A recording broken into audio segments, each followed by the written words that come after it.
Hello YouTubers, and it's going to be another hot day in Texas. Welcome to the channel. This video is the first in what I hope is a series of videos about my adventures with a slingshot and a sling bow. This one is why I decided to get a slingshot instead of an air rifle, a bow and arrow, and any other equipment. And one of the contributing factors is that I do have an air rifle. I was looking at getting a 30 caliber pellet rifle, break barrel, and the reason I decided not to was they're just hard to carry around. I mean, they're big. Rifles are big, and I wanted something that was more compact.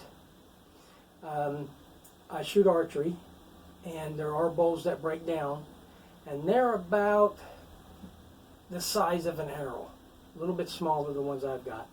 That's still hard to carry around. So I decided I was going to go with the slingshot. One of the factors, because people were saying, or I know they're thinking, it's a slingshot or a sling bow. They're just not that powerful. Some people say they're toys. Well, I've done quite a bit of research, and I started off using a wrist rocket decades ago, and they're horrible. I never could get very good with them. All the other kids that had them never got very good with them. And you know, there was always a story about some kid that was just a crack shot with them.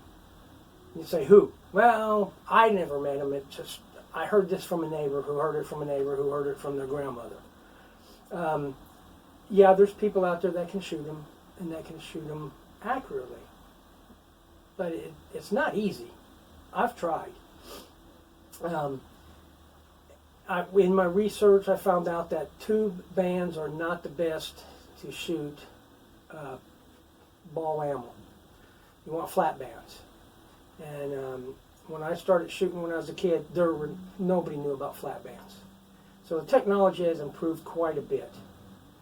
So another reason I decided, because there was always, well, you're hunting small game.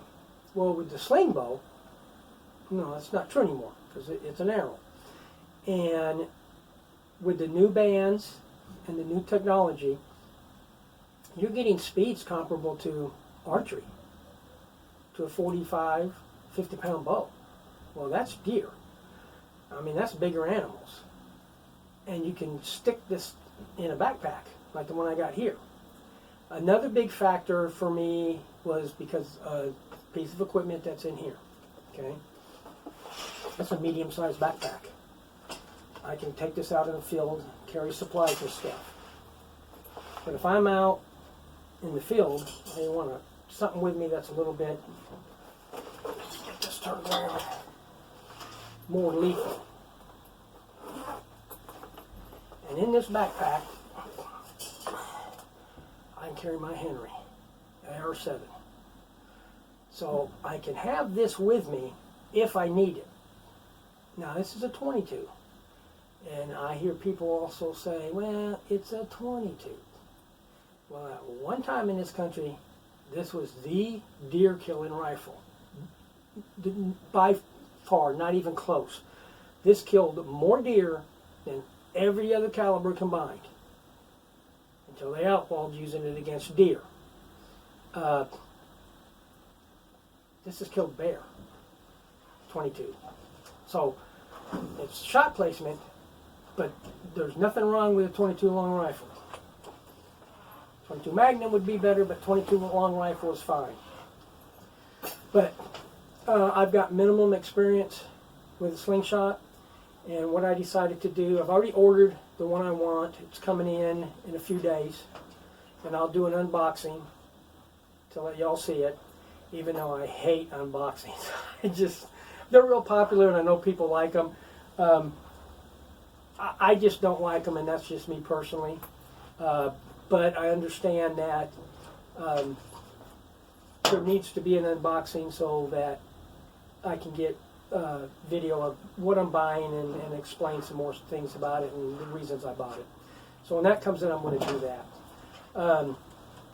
For now, I'm in a situation where I'm not going to be able to shoot long distances. I'm going to be shooting short distances, which is fine because I've got to learn how to aim. I've got to get used to the equipment, practice with it. Now, when I shoot archery, and this is a concern I've got about the Slingshot, and I know a lot of people are going to disagree with this, but I had a friend tell me that he's been shooting for decades, and I was the only true instinctive shooter that he's ever seen. I do not gap shoot.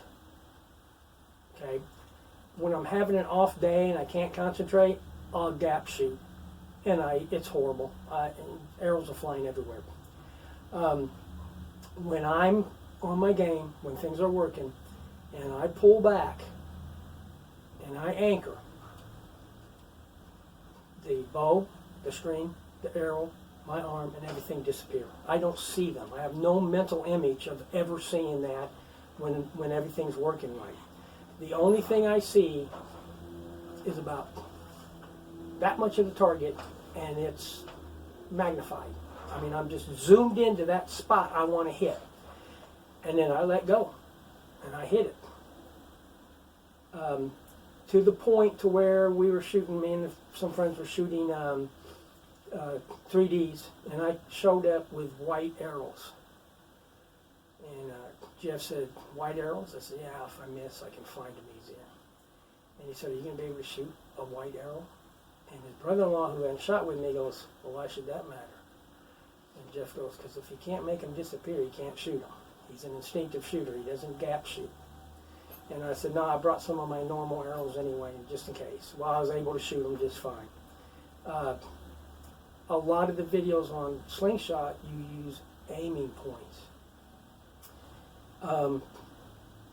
I can shoot a rifle with a sight or scope just fine. Actually, I'm really good at rifle shooting. But I've never been able to use sights in archery. I just can't hit anything with them. It's actually funny to watch me shoot with them because you would swear I had my eyes closed and didn't know where the target was. So I don't know if I can use aim points.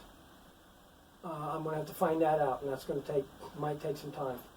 But anyway, what this series is going to be about is me getting this in, and it's a really nice setup that I've got, and I'll tell you what it is and show it to you when it gets in. And just go through this adventure and see if I'm going to be able to use this equipment. The system I got, it will shoot round ball, it will shoot arrows. You can set it up for fishing, for sling bow fishing. It's able to change out between the configurations very quickly. That's one of the reasons I got it. It will fit in a small compartment. And the big thing is, even if I don't take the rifle, I can put that in this bag or a smaller bag if it's just that. Oh, excuse me. And nobody's going to know I have it in the backpack or in the bag because they don't think about it. Nobody, and there's no reason to. So it gives me the ability to carry it, to have it with me, and not worry about people freaking out because I have a slingshot, which some people do for some reason. I also have a blowgun, a cold steel. They're 65 caliber, which I really like. It's accurate and it's a lot more powerful than what people think. But again, it's 5 feet long. I'm not going to be carrying that around, although you can make it look like a walking stick. But anyway, thanks for watching, and when it comes in, I'll do video 2 and show you what I got. Thank you.